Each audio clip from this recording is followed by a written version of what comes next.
रावल्या येते ग. रावल्या, शीतल आली बघ. बस मी चहा करते जरा. अहो नाही नको. काय ग शीतल? रावल्या, आज प्रॅक्टिसला का नाही गेलास? ते जरा काय काम होत. रावल्या रे, असं करून कसं चालेल? एवढं रक्त आठवून प्रॅक्टिसला यायची बंद झालेली पोरं आपण परत आणली का नाही? वय मग आपणच असं केलं, आपणच प्रॅक्टिसला गेलो नाही तर ती पोरं परत प्रॅक्टिस बंद करतील. पण माझं पण काम इम्पॉर्टंट होतं ना. कसलं काम होतं तुझं? अरे सांग की. का त्या भैयाच्या नादाला लागून तू बी त्या कमानीच्या फंद्यात पडलास? वय त्याच काम होत. आणि पंद्यात काय म्हणतीस? चांगलं अगं ते काम. राहुल्या, अरे मी तुला कालच सांगितलं, अशी सक्ती करून लोकांकडनं पैसा काढणं बरोबर नाही र. अगं असं कसं? एकाच बलिदान सगळ्यांसाठी होतं ना. हे बघ राहुल्या, लोकांची दिवसाची मजुरी 300-400 रुपये असते आणि त्यात घरात खाणारी तोंड 4-5. त्यात कशी द्यायची त्यांनी वर्गणी? अगं अशानं मग कमानच उभी राहणार नाही ना. पण एवढा हट्ट का आहे कमान उभी करायचा? एका कमान उभी राहावी म्हणून शहीद झाला होता का? राहुल्या, तुला कळत नाही? काय कळत नाही तवा? तो भैया आपल्या भावनांशी खेळून त्याची पोळी लाटायला बघतोय. गप, असं काय नाही. अरे ते काय म्हणते ते ऐकून तरी घे ना. राहुल्या, हे बघ, तूच मला सांग, तो भैया गेला होता का सगळीकडे वर्गणी मागायला? आणि वरनं त्याची पोरं काय म्हणणार? की भैयाची आयडिया. कुठल्या तर आमदार खासदाराला बोलवतील उद्घाटनासाठी. आणि मग एकदा का त्यांचं काम झालं की डुंकून बी बघणार नाहीत त्या कमानीकडे. त्याचा फायदा झाला ना की झाला, संपला विषय. राहुल्या, इक्याचं नाव कमानीवर नाही तर लोकांच्या मनावर कोरलं गेलं पाहिजे. शीतल, अगं त्याच्या लय गोष्टी मला पटत नाही. त्याचा स्वभाव अजून सुद्धा मला खटकतो. पण अगं ही काम तो लय मनापासून करतोय खरंच. राहुल्या, अरे असं तुला वाटतंय? उद्या त्यानं तुला पुढं करून स्वतः गोळा केलेला पैसा लाटला म्हणजे? नाही, असं तो करणारच नाही. मला फुल कॉन्फिडन्स आहे त्याच्यावर. कशावरनं? अगं त्यानं सगळं जमवलेलं पैसे माझ्या जवळ दिले ठेवायला. थांब,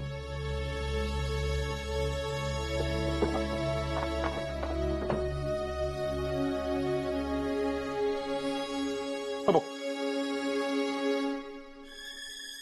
काय?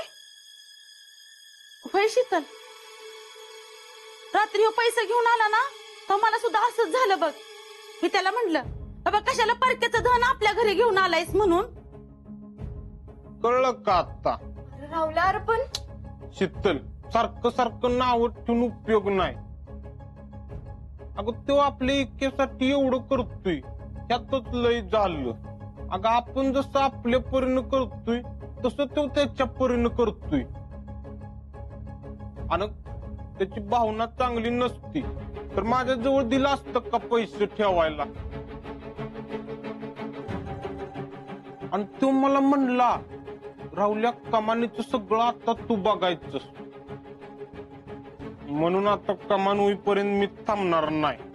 राहुल्या, पण त्या कमानीच्या नादात आपल्या प्रॅक्टिसचं काय? अगं तिथं पोरं जातील की त्यांची ती काय आता बारकी आहे तू. इतक्याची कमान होणं लय महत्वाचं आहे. मला भैयानं जबाबदारी दिली. आता कुणी बी काय बी सांगून दे, मी आता ऐकणारच नाही. राहुल्या, हे बघ, माझं ऐकून घे. राहुल्या, राहुल्या, हे बघ. राहुल्या, राहुल्या, रे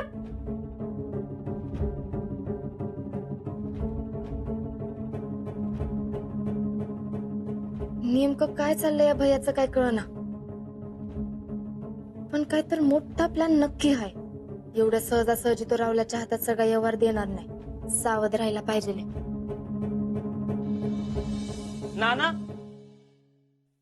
नाना काही आपण सध्या 1000 रुपये देऊ शकत नाही? एवढं गरीब झालोय का आपण? का काय झालं? अहो गल्लीतली सगळी लोक चिडवत होती मला. काल कमानीसाठी आपण 1000 रुपये भरले नाहीत म्हणून. वर्गणी? नाना, सुमन म्हणली होती मला, काल गावातली पोरं आली होती. ते फाट्यावर विक्रमच्या नावानं कमान उभी करायची का नाही, त्याच्या वर्गणीसाठी. आणि घरात नेमकं काहीच पैसे नव्हतं. वहिनी, आम्हाला वाटलं तुम्ही सांगितलं असेल नानांना. देण्यातच नाही राहिलं बघा माझ्या. देवा विठ्ठला, विक्रमसाठी आपण करू तेवढं थोडंच आहे. तो आपल्या घरातलाच होता. नाना, आपण देऊया 1000 रुपये. वय बाई, मला बी राहून राहून त्याचं वाईट वाटायला लागलंय. अहो घरटी कमीत कमी 1000 रुपये तरी द्यायचंच असं ठरवलंय पोरांनी. नाही, देऊ आपण. द्यायला माझी काहीच हरकत नाही, पण गावातल्या समजांना एवढं देणं जमणार आहे का? अहो, दिलेत नाना, सगळ्यांनी दिलेत. फक्त आपण आणि शीतलताई राहिलोय. त्याच्यामुळे तिच्यावर पण चिडले होते सगळेजण. अहो ती बी तसंच म्हणत होती, ज्याला जेवढे जमतील तेवढेच द्या, उगाच सक्ती करू नका. अरे मग बरोबरच आहे की तिचं.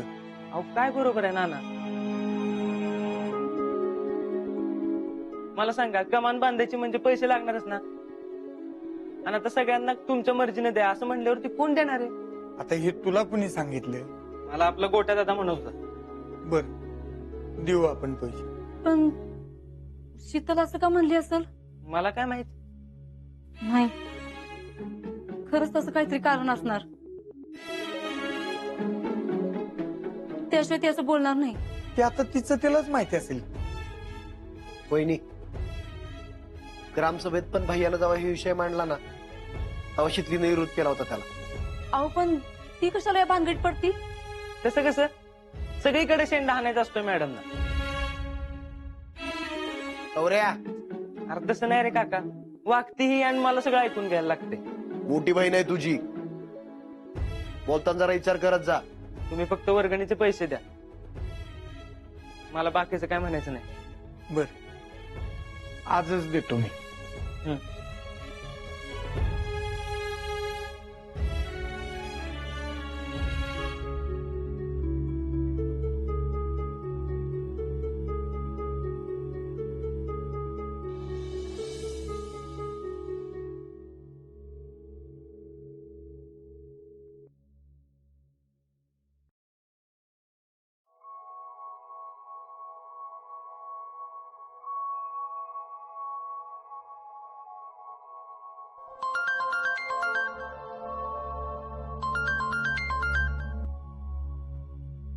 बोला मिसेस फौजी. मी काय, तुम्हीच बोला. तुम्हीच सांगा, कसा गेला आजचा दिवस? गेला ठीकच. शीतले, काय झालं ग? काय नाही, कुठं काय. शीतले, काय झालंय? अहो ते कसं सांगू नाही कळत मला. अहो त्या भैयानं गावातल्या सगळ्या पोरांना कमान करायची म्हणून नादवलंय आणि सगळ्यांकडनं पैसे गोळा करून रावल्याकडे दिलेत. त्या भैयाच्या डोक्यात ना नक्कीच काय तर शिस्त आहे. हे आता या कमानीचं काढलंय आणि याच्या अगोदर तोच सगळ्या पोरांकडे गेलता आणि त्यांना सांगून आलता की प्रॅक्टिसला जाऊ नका म्हणून. आता अजून नवीन काय फॅट करणार आहे कुणाच ठाऊक.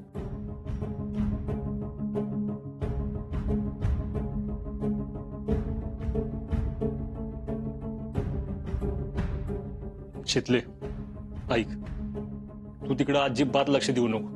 हे लोक कसलाही विचार करणार नाही. अगं स्वार्थासाठी कुठल्याही तराला जायची तयारी असते यांची. अहो पण पोर त्यांच्या प्रॅक्टिसचं काय? ऐक माझं शीतले, तू ते कमानीच्या पानगडीत अजिबात पडू नको.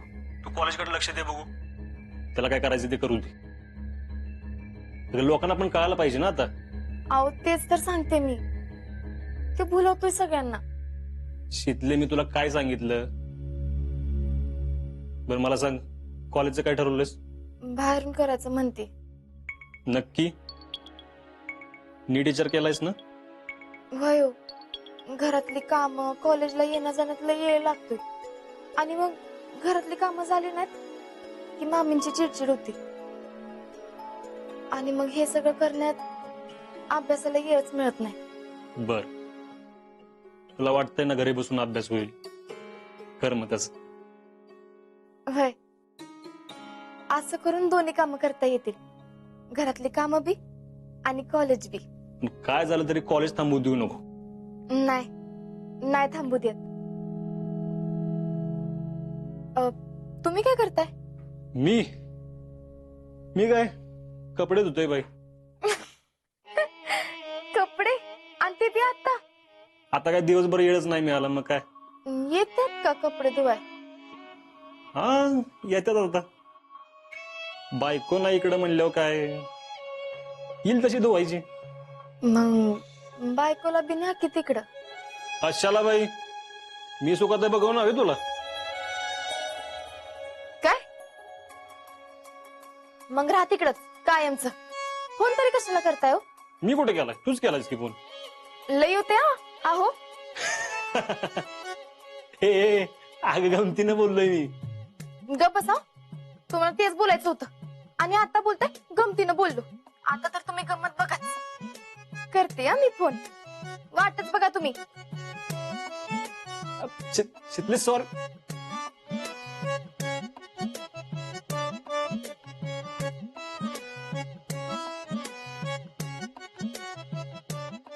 अगं शितले, तू इकडे यावी म्हणून मी धडपड करतोय. मग तुला आत्ता सांगून काय उपयोग आहे? हा, मी सरप्राईज कसं देणार मग तुला?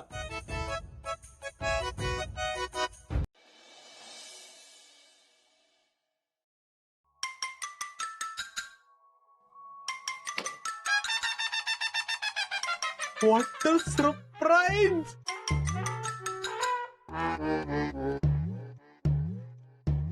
हॅलो.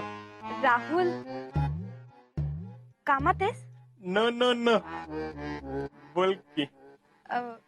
एक विचारायचं होतं.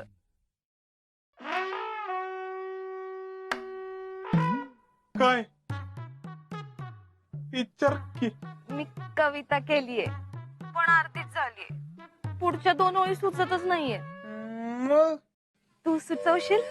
मी वय म्हणजे तू पण कविता करतोस ना, म्हणून. हा सुचत की. ऐका, तूच ध्यास, तूच श्वास, तूच अंतरेची स्पंदने. पण पुढचं काही सुचतच नाहीये. तूच ध्यास, तूच श्वास, तूच अंतरीची स्पंदने. हा, हा सरिता, ऐक. तूच ध्यास, तूच श्वास, तूच अंतरीची स्पंदने. रे ओढ झाली आता अनावर, ये ना लवकर जुगारून बंधने. वाव राहुल, हा, किती सुंदर. कोण? मी? अरे कविता. कसं काय सुचलं तुला? तुझ्यावरूनच. हम्म, अगे म्हणजे तू अर्धी केली होतीस ना, मग मी पूर्ण केली कविता. हम्म. आणि तू कॉलेजला का दिसला नाहीस? अगं आता शीतल बाहेर न करणार आहे ना कॉलेज. हम्म. म्हणजे तू फक्त शीतलला सोडायला येत होतास तर? नाही नाही नाही, असं काही नाही. हम्म. तुझ्या ऍडमिशनचं काय झालं? MA ला घेणार होतास ना? घेणार आहे की. कोणता विषय? प्रेम. अं, म्हणजे मी कोणता बी विषय प्रेमानं शिकीन ना. सरिता, तू सांग आता कोणता विषय घेऊ? तू ना मराठी विषय घे. Okay, awesome. मराठी ऑसम ठरलं. हं. बाकी काय चाललंय? अगं विक्रमच्या नावानं आम्ही गावात कमान उभा करतोय ना, त्याचीच गडबड चालू आहे. आणि सगळी जबाबदारी माझ्यावर आहे. मस्त आयडिया आहे. All the best. Thank you Sarita. Bye. Bye.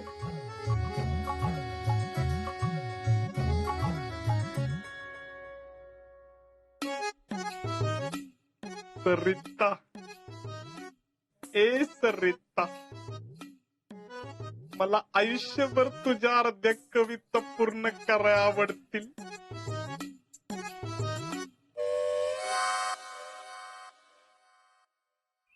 काय सांगतोस? म्हणजे भैया रोज सकाळ संध्याकाळ विक्रम चायसाठी डबा घेऊन जाणार होय? तर मी तुम्हाला सांगतो, भैयासारखा सॉलिड माणूस आहे ना अख्ख्या गावात पण सापडणार नाही. पण बघ तिला का आजकाल कोण कोणासाठी एवढं करत नाही. अरे का कोण कोणासाठी एवढं करत नाही, पण आहे ना गावकऱ्यांना कदर नाही भैयाची. कळती रे, नंतर कामं बघितल्यानंतर कदर कळती. किती कामं करायची, दिस रात या गावासाठी मरतोय. काय गावात करताय, नवीन काय करताय, नुसतं याचाच विचार असतोय बघ भैयासाहेबांचा. पण गावकऱ्यांना त्याची किंमत नाही.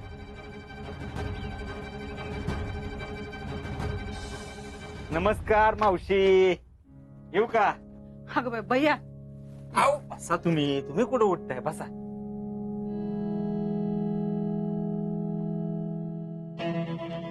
भैया काय झाले? अहो कुठलं काय होतंय तवा, तुमच्यासाठी जेवण घेऊन आले. जेवण? डबा आणलाय तुमच्यासाठी, घ्या.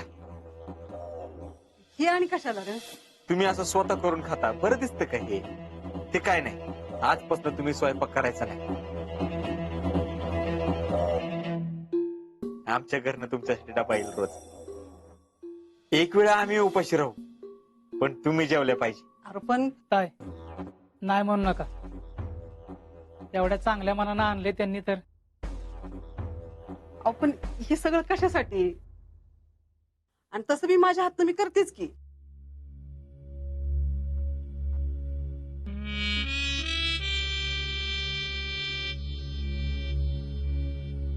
हो असं कसं मावशी?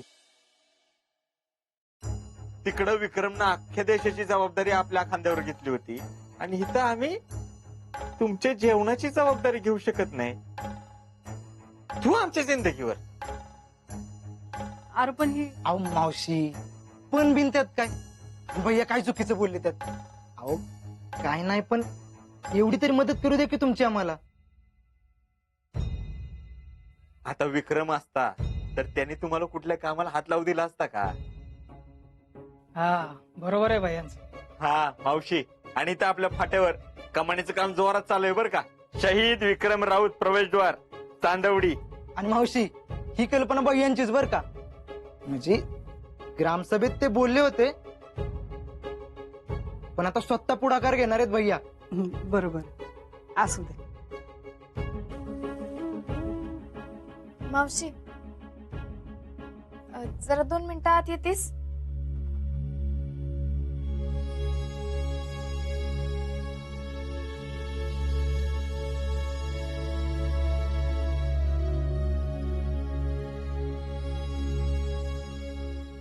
चल.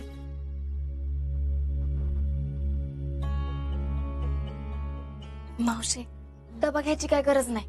अगं लई उलटा काळजाचा माणूस आहे तो.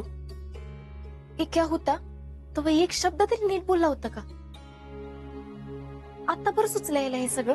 अगं बाया, मला बी सगळं कळतंय की. कळतंय ना, मग गप का बसलीस बाहेर? सांगायचं होतंस ना. अगं कसं नाही म्हणणार, गुरुजी तात्या सगळेच आहे की त्याच्या संग. ते असले की तू होच म्हणणार, म्हणून मुद्दाम घेऊन आलाय तू त्यांना. असं मी बी त्याला चांगलाच ओळखते. तरी पण हे बघ, अजिबात घाबरू नकस, स्पष्ट बोल तू. आणि ते कमानीचं काय म्हणत होता ग? इक्याच्या नावाखाली स्वतःची पोळी भाजाय बघतोय.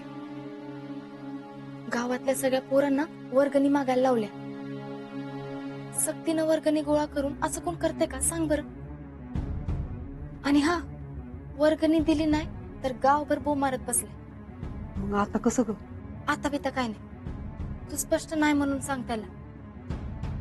अगं नुसतं दाखवाय करतोय तो. आज तू डबा घेतलास ना तर उद्या गावभर करतोय का नाही बघच. कसा मी त्यांना आधार दिला, कसा कनवळू हाय ह्या आव्हान त्या. जाऊ दे बाय, आपल्याला काय नको त्याच. मी सांगते त्याला. सांगतो मी हाय.